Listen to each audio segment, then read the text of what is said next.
Bonsoir à tous, ravi de vous retrouver pour cette édition du 19-20. Couvre-feu à 18h pour tout le monde, la mesure entrera en vigueur dès demain.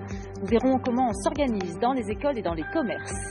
Vers une pénurie de vaccins, des retards sont à prévoir dans la livraison du vaccin Pfizer, comme nous l'expliquera Julien Gasparuto à Bruxelles. Puis nous ferons le point sur les 800 000 personnes prioritaires qui se feront vacciner dès lundi prochain. Qui est concerné, sur quels critères? Réponse avec Damien Mascret. Ces nouvelles mesures nous rappellent que nous ne sommes pas sortis de la crise, difficile de se projeter. Notre morale en prend un sacré coup, comme nous le verrons dans ce journal. La neige a fait son apparition dans l'est de la France, alors rien d'exceptionnel en plein hiver, mais l'occasion de profiter de paysages somptueux. Et puis une belle rencontre à la fin de cette édition. L'une de nos équipes a suivi Charles Berling dans son théâtre à Toulon. Être sur scène à tout prix en se réinventant. Impossible donc à partir de demain de faire ses courses après 18h, il faut être rentré chez soi. Ce couvre-feu généralisé va forcément changer vos habitudes au quotidien. Nous allons devoir une nouvelle fois nous adapter. Pas si facile surtout quand on habite loin de son travail, qu'il faut récupérer les enfants à l'école. Partout, on se prépare à cette nouvelle organisation. Charlotte Gillard et Noredine Tar.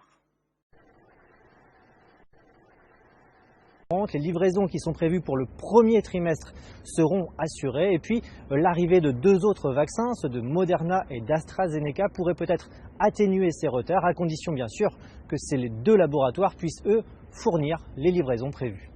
Merci Julien. Dès lundi, vous le savez, les plus de 75 ans pourront commencer à se faire vacciner. Mais, et c'est nouveau, les personnes les plus vulnérables aussi.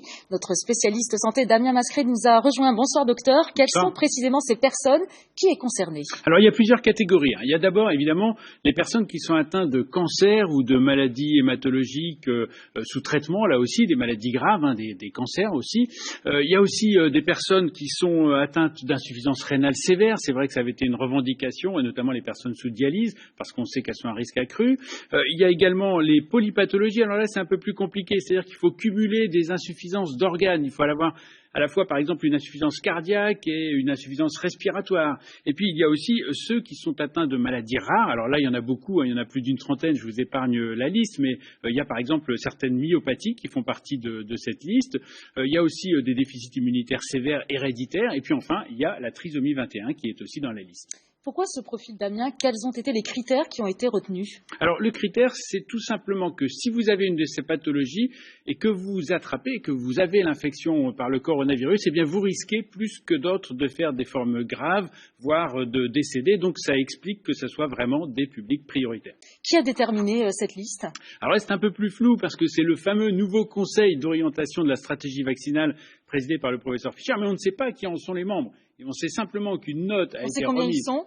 On ne sait même pas combien ils sont. Et Matignon, encore cet après-midi, était incapable de nous dire qui en faisait partie. Donc là, il y a un petit peu d'opacité. C'est problématique parce qu'on a, par exemple, des personnes comme les diabétiques qui sont à un risque très élevé, bien plus d'ailleurs que les insuffisants rénaux, et qui pourtant, les obèses de moins de 50 ans aussi, et qui pourtant ne figurent pas dans la liste. Donc il faut s'attendre dans les jours qui viennent à quand même pas mal de polémiques autour de ça. Merci Damien pour vos précisions. Et d'après l'INSEE, la France a enregistré l'an dernier, année